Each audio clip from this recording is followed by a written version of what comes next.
Saudi আরব দুবাইয়ের কাছ থেকে তেল নিয়ে ইসরায়েল ফিলিস্তিনের উপরে হামলা চালাচ্ছে। শত্রু কোথায় খুঁজতে যাবেন?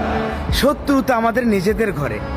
কারোরই কিছু বলতে হবে না, শুধুমাত্র সৌদি দুবাই যদি একটা কথা বলে, ইসরায়েলের আর সাহস হবে না সামনের দিকে একটা ধাপ বাড়াতে।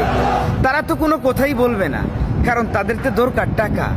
ইসলাম ধ্বংস হয়ে গেলে তাদের কি যায় আসে? তাদের তো রাসূলের দেশে জন্ম হয়েছে, তারা এমনিতেই জান্নাত পেয়ে যাবে।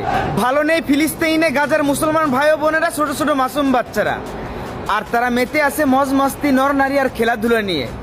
জেগে উঠো হে বিশ্বের মুসলমান, ফিলিস্তিনের পাশে দাঁড়াতে হবে, ইসলামকে বাঁচাতে হবে, ঘুমিয়ে থাকলে চলবে না।